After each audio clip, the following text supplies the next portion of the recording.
আসসালামু আলাইকুম গাইস।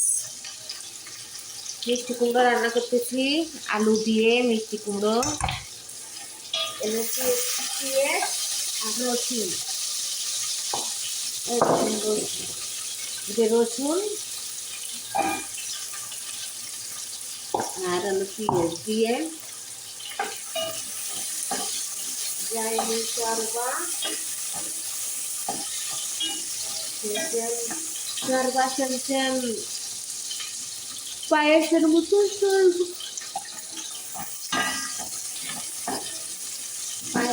পায়েসের মতন সরবা।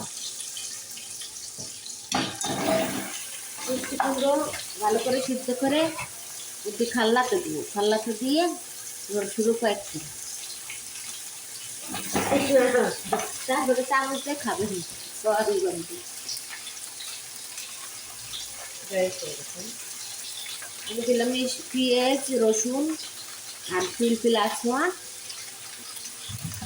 আর হলুদ, হলুদ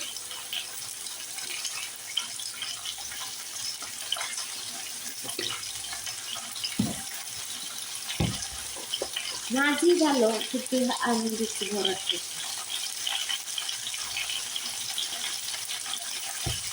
এটার মধ্যে রসুন পেঁয়াজ জিরে সব রকমের মশলা আছে এখানে।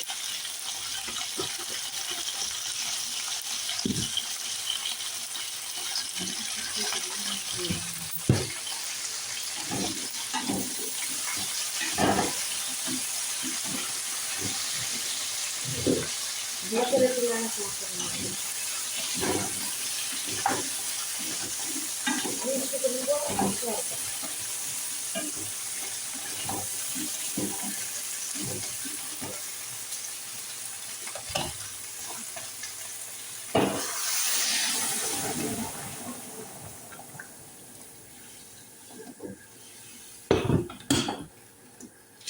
এবার লবণ দেবেন, পরিমাণ মতন লবণ দেবেন, 1 চামচ লবণ দেবেন।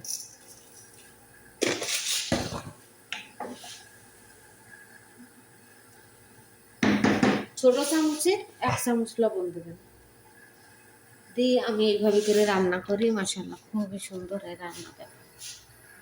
দেখেছেন আমার রান্না কি খারাপ? এবার সিদ্ধ হয়ে গেলে ওইটা এবার দেবো